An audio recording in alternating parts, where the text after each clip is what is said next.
Halo movie lovers, kita berjumpa kembali. Bagaimana kabarnya?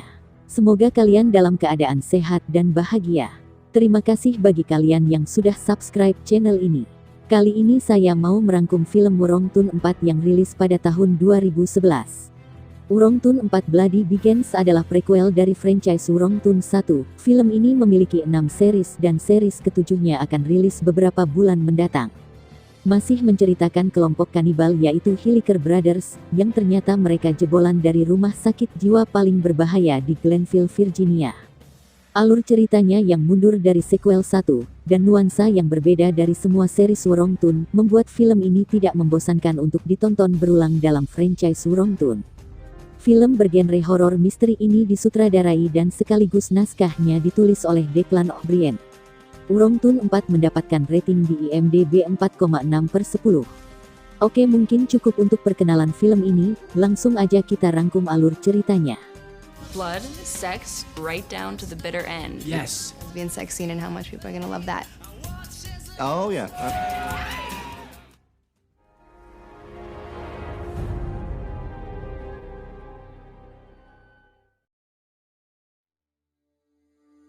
Dikisahkan pada tahun 1974 di rumah sakit jiwa di Glenville Sanatorium, Virginia, yang merasa asing dengar jalannya anggap aja lapangan banteng lurus dikit.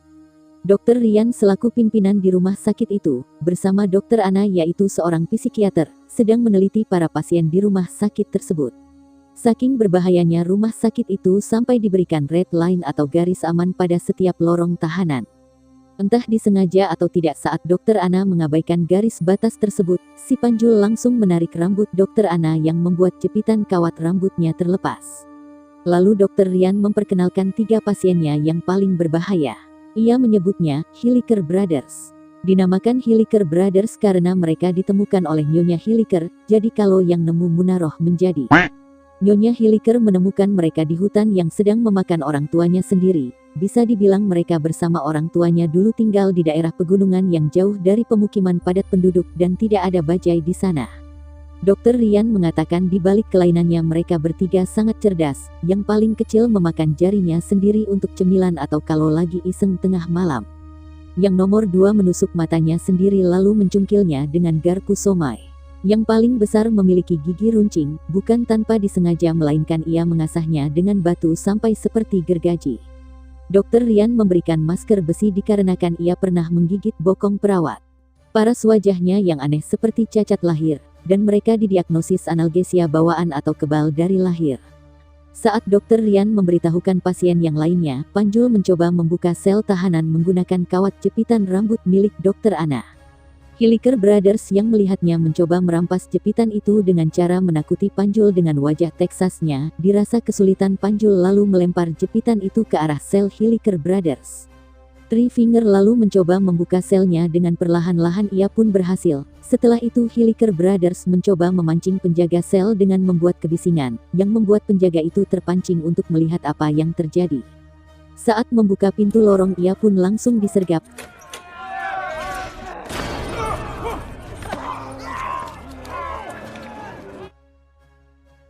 Suasana rumah sakit pun menjadi berantakan saat Hilliker Brothers menekan tombol otomatis yang langsung mengeluarkan semua pasien di rumah sakit tersebut. Lalu Dr. Anna ditangkap dan disiksa pakai alat kejut dengan volume setrum yang tinggi, sehingga membuat keringat dan air liurnya melepuh mengeluarkan asap yang langsung membuatnya tewas seketika.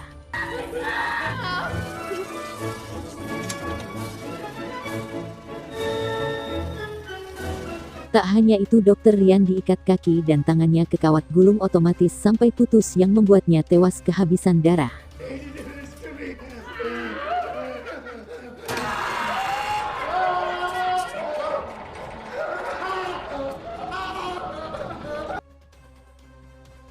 "29 tahun kemudian, scene berganti pada tahun 2003, di mana Hilliker Brothers sudah tuir, lalu memperlihatkan sekelompok ayam kampus yang beranggotakan 9 orang.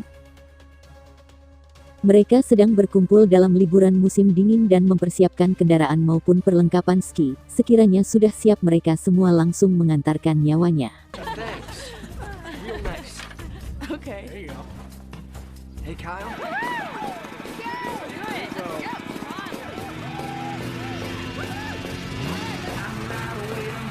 Saat dalam perjalanan menuju sahabatnya Porter yang menunggu mereka di kabin, Kyle tiba-tiba merasa lupa arah, lalu mereka akhirnya memutuskan untuk mengungsi di sebuah bangunan tua, sebab suhu dingin di luar sana seperti masuk dalam kulkas temperatur full. Sialnya bangunan tua itu adalah rumah sakit jiwa yang sudah terbengkalai dan menjadi tempat persembunyian Hilliker Brothers. Mereka pun berencana untuk menginap semalam dan melanjutkan perjalanan esok paginya, namun Vincent yang suka geratakan membuat yang lain terhasut untuk mengeksplor seluruh ruangan rumah sakit. Trespassing? Mereka pun masuk ke ruangan kepala rumah sakit yaitu almarhum Dr. Ryan. Saat semuanya geratak seluruh ruangan, Kyle menemukan Ciu yang tersimpan rapih selama 30 tahun dan masih disegel. Daniel menemukan berkas dari Hilliker Brothers tentang identitasnya. Mereka pun mulai sedikit memahami tentang rumor dari rumah sakit tersebut. Saat mereka mencari kasur untuk bermaksiat, Kenya melihat sekelibat bayangan hitam, lalu Vincent mencoba memastikan ruangan itu, namun dengan kekoplakannya ia malah menakuti Kenya.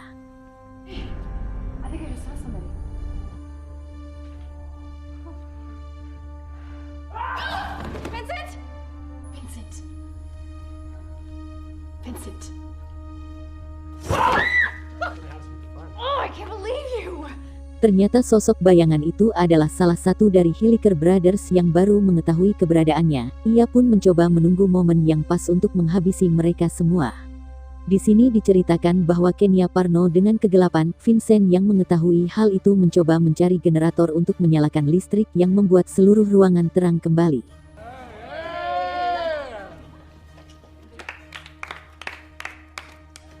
Happy now? Vincent lalu mengajak seluruh temannya ke ruangan yang ia temukan untuk berpesta. Mereka pun memulai pesta seadanya, serta minum alkohol berumur 30 tahun yang membuatnya kehilangan kontrol berjoget seperti cacing kepanasan.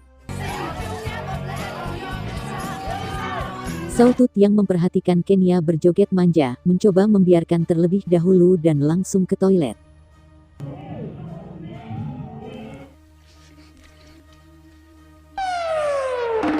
Saat sekelompok ayam kampus mengelilingi seluruh ruangan dengan kursi roda, mereka berhenti ke sebuah ruangan pemutaran film dokumenter.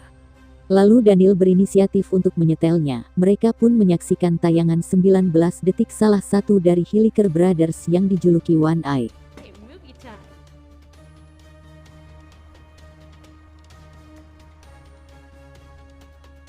Lauren semakin yakin bahwa tempat itu bekas pasien kanibalistik yang rumornya sering diceritakan kepada orang tuanya semasa ia kecil tentang makhluk pegunungan yang keji.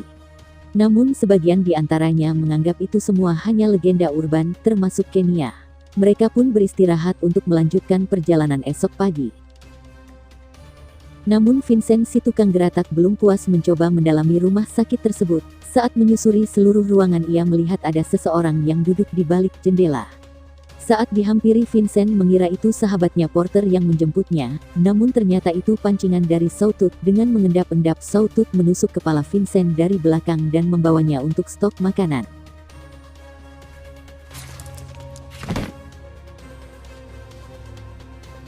Keesokan paginya mereka pun bersiap-siap ingin melanjutkan perjalanan, namun di luar sana cuaca masih buruk. Lauren meminta agar menunggu sampai badai salju reda. Mereka yang tidak mengetahui Vincent sudah tewas bersama-sama mencarinya. Kyle membuat rencana untuk berpencar di setiap sudut ruangan agar mempermudah dalam pencarian.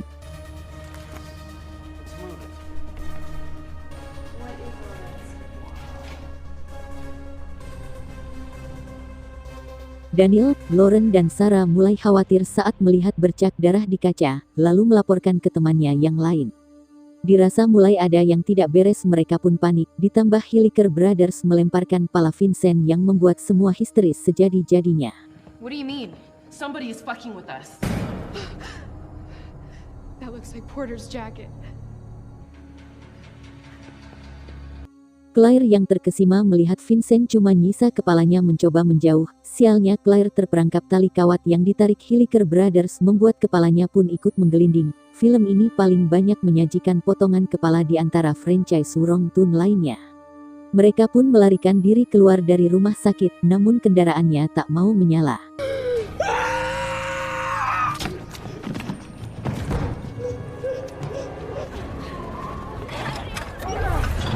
Ternyata Hilliker Brothers sudah membuat rencana buruannya, dengan mencabut kabel busi sehingga ayam kampus tidak ada pilihan lain selain masuk kembali ke ruangan tersebut, sebab cuacanya yang ekstrim bisa membuat mereka menjadi nugget. Namun Loren memutuskan untuk melarikan diri dengan membawa ski. Ia mengatakan kepada yang lain bahwa ia akan kembali dengan membawa polisi. Nobody can make it, it's Lauren. I'll come back for you.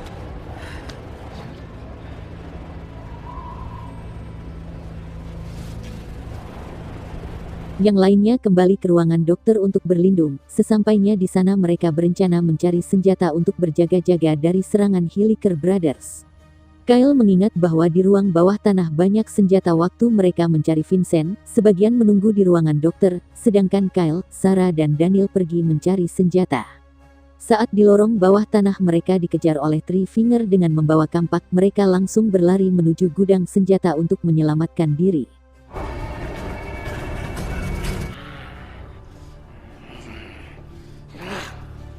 Three Finger membuat rencana dengan Sawtooth untuk menangkap salah satu dari mereka yaitu Daniel yang berlari paling belakang dengan menggiring ke tempat di mana Sawtooth sudah siap untuk menyergapnya.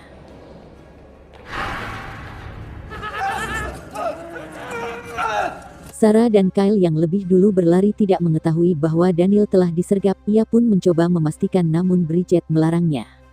Hilliker Brothers mengikat Daniel untuk siap dijadikan sop. Daniel yang keringat dingin mencoba berteriak untuk meminta bantuan pada sahabatnya.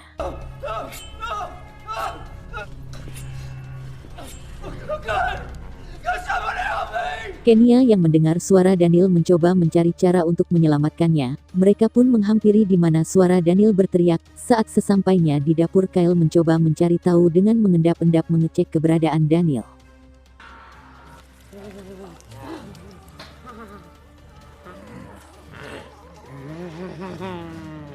Kyle pun terkaget melihat Daniel sedang dicemilin, ia pun langsung memberitahukan keadaan Daniel kepada yang lain.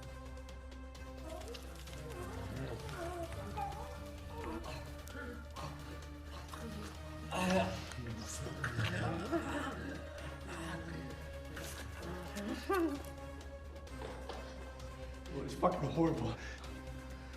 What?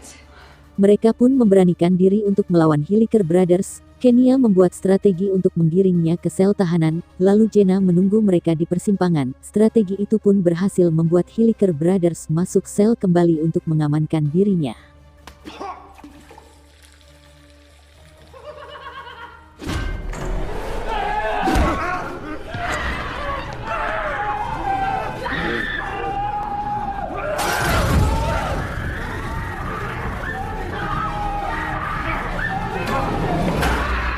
Saat ingin membakarnya, Kenya melarang Kyle menjadi seorang pembunuh. Mereka akhirnya memutuskan untuk beristirahat sampai esok pagi, sambil mencari busi kendaraan yang disimpan Hilliker Brothers. Di sisi lain Lauren tampak kedinginan, ia mencari cara untuk bertahan hidup dengan bersusah payah membakar ranting untuk menghangatkan dirinya, namun sial es yang membeku di ranting pohon itu terjatuh tepat mengenai api hingga padam. Seperti yang dikatakan Dr. Ryan bahwa Hilliker Brothers sangatlah licik, ia tetap bisa menyelamatkan dirinya walaupun dalam posisi terdesak sekalipun. Kyle yang tertidur pulas langsung direjeng oleh Hilliker Brothers, ia dibawa dan diikat, kepalanya pun ditutup pakai karung dengan maksud agar sahabatnya tak mengenali. Where are you going? I'm going to relieve Kyle of his shift. Oh shit! Shit! What happened? Gone! Gone? They're gone! And Kyle? He's gone too. There's no sign of him. What? Kyle mencoba menghampiri sahabatnya, namun dirasa mereka tidak mengenali, ia mencoba pergi menjauh agar tidak dibunuh. Sialnya Kyle dikejar dan langsung dibantai sahabatnya sendiri. We can kill one right now and improve our odds. Okay, but we go as a group and we come right back here. You ready?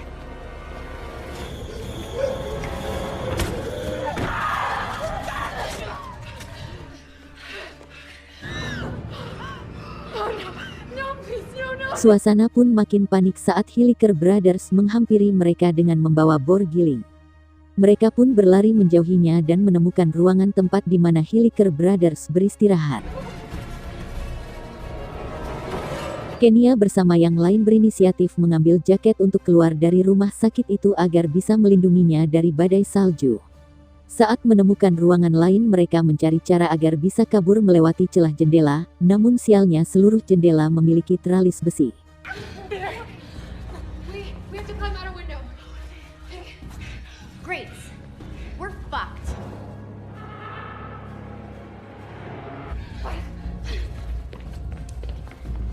Stress it out. Give me a hand. Mereka terus mencari cara untuk keluar dari rumah sakit karena Hilliker Brothers mulai berani menghampirinya secara langsung. Sarah menemukan salah satu jendela yang sudah rapuh teralisnya dan ia mencoba mengeruk semua tumpukan salju itu lalu bergegas melarikan diri. Hilliker Brothers yang mengetahui keberadaannya langsung mendobrak pintu ruangan itu. Sarah akhirnya berhasil keluar, lalu disusul oleh Bridget dan Kenya, namun saat Jenna berusaha keluar tumpukan es itu mulai runtuh yang membuat Jenna tewas dibor dari belakang. I'm out.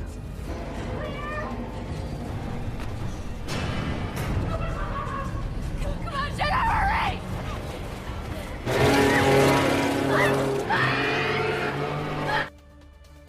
Setelah Sarah, Kenya dan Bridget berhasil keluar, mereka terus berlari menjauhi rumah sakit itu, namun Hilliker Brothers terus mengejarnya dengan membawa kendaraan milik mereka.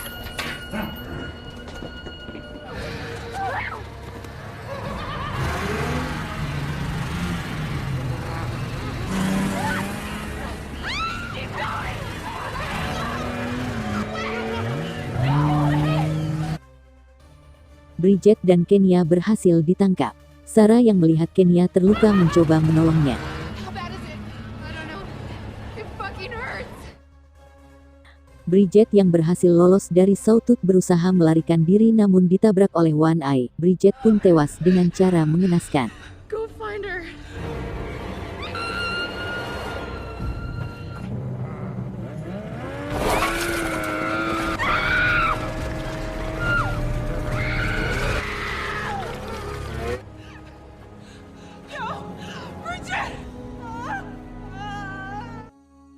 Kembali ke keadaan Lauren yang sudah tewas membeku, di mana ia tak bergerak sedikit pun. Saat mobil melintas ia tetap dengan tatapan kosong.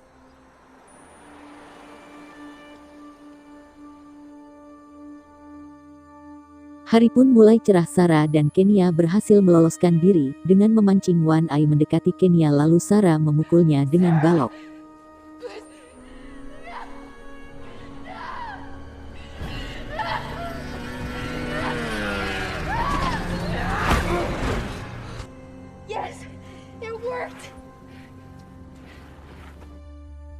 Setelah itu Sarah dan Kenya pergi dengan membawa motor salju, namun saat di perjalanan Sarah dan Kenya tewas bersamaan akibat ia membawa motor salju dengan kecepatan tinggi, sehingga mereka berdua tidak melihat ada kawat yang menghalanginya untuk pergi. Dalam adegan kredit, terlihat mobil derek yang dipakai Three-Finger ialah mobil derek lanjutannya dalam sequel Wrong Turn 1. Lalu ia membawa kepala Sarah dan Kenya, sebab bawang bombay di dapur mereka sudah direbus tinggal nyiangin kepalanya. Film pun berakhir.